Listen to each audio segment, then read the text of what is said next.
Without Ein Sof, I must necessarily die. Ein Sof, of course, means without end. It is said in the Locus Communes Kabbalistici, a name of the cause of causes is the Ein Sof, which is called, because of its loftiness, there is no limit. It's the Kabbalistic infinity, it's what it is, the Ein Sof. And nothing can contain it. This is the Keter, the corona, or the crown, the top, the uppermost sphere in the Kabbalah tree of life. The divine will, because this is the throne of the infinite, that is the first and the highest seat, none is higher, because Ein Sof resides and is hidden in it. This is the figure that he is discussing. The triangle within two circles, or the two circles within the triangle, which is within the square, and then you see the sun and the moon and Mercury in each one of the corners of the triangle. The words on the outside edges of the triangle correspond with some Hebrew that he says another gentleman has translated and interpreted, and I'll show this to you. I'll read it to you first and then I'll read it. The kolal ko tabagnat shogan belev did kid. It means, in thy perfection is sealed, brave, vigorous with heart, he who has veneration. Pike says, or we might translate this as, he who has veneration with a firm heart is included in thy perception or perfection. So that's very interesting. Veneration with a firm heart, you're included in the perfection. And there's that triangle right there with the Hebrew and the translation. Again, this reflects the idea of the earthly reflecting the heavenly in the form of a triangle. That's very interesting.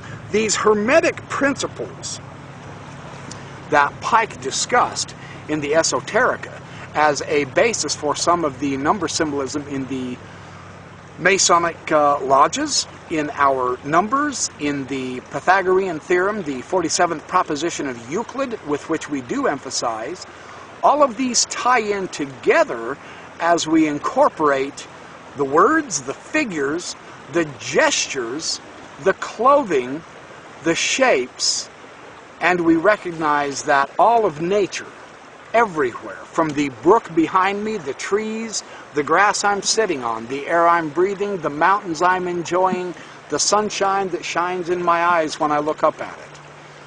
All of manifest creation is the divine supreme architect manifesting himself to his own reflection,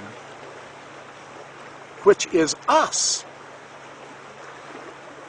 the three-part heavenly aspect of immortality: the soul, the spirit, and the body.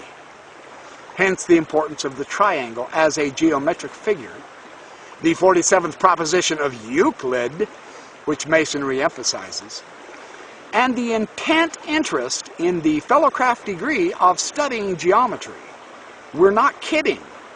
We love studying geometry, not only as architects, so that we can build these magnificent buildings which reflect the heavenly order, because it's based on sacred geometric proportions, ratios, and harmonies, giving an equilibrium between earth and heaven, with us reflecting the divine mind and will and intellect, thus sharing in the creation with the divine architect. It's a beautiful concept. And to continue emphasizing the serious implications of this triangle theme, I'm getting dust on my lens, hold on. There's a good close-up of my fingerprint. Hope you can turn me in and get me. Albert Pike, in his book Morals and Dogma, a book I would strongly recommend all Freemasons read. I know it's thick going and kind of heavy duty with the language. It's got so many jewels and gems and crispy insights, it's incredible. I would highly advise you. It's worth every effort spent in it. Page 826, the square, the compass, the plumb, and the level. These are all well known to us as Masons, of course. The peculiar and principal symbol of this degree, the Grand Inspector Inquisitor Commander in the Scottish Rite, he says, is the Tetractys of Pythagoras. Suspended in the east where ordinarily the sacred word or law glitters, or letters glitter, like it representing the deity. Its 9 external points form the triangle, the chief symbol in Masonry. The chief symbol in Masonry is the triangle. Again, geometry, with the many meanings of which you are familiar.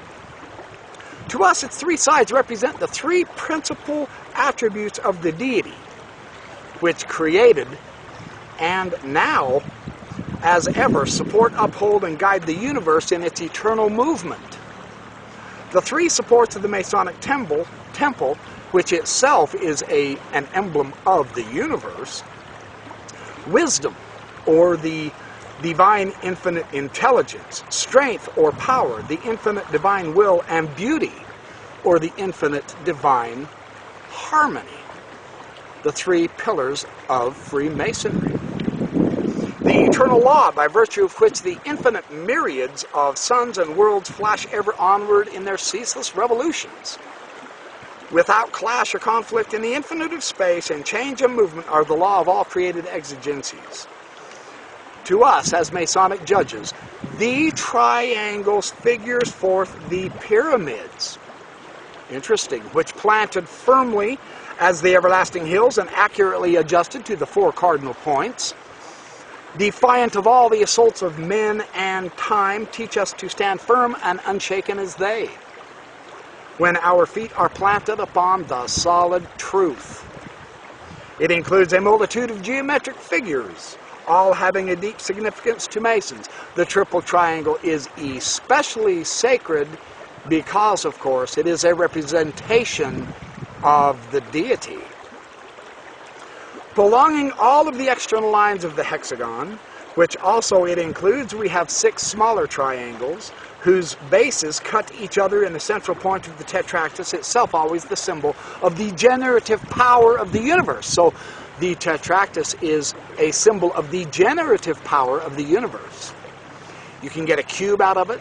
You can get triple triangles. There's many figures important that this tetractys hide, but can be revealed through the practice of sacred geometrical construction.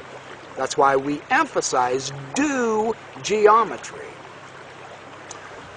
The sun, Brahma, the Egyptian Osiris, Apollo, Bel, and the deity himself. Thus, too, we form 12 still smaller triangles, 3 times 3 of which compose the tetractys itself. He goes on to say that everywhere in the world there is a natural law that is a constant mode of action, which seems to belong to the nature of things, to the constitution of the universe. This fact is universal. In different departments, we call this mode of action by different names: the law of matter, the law of mind, the law of morals, and the like.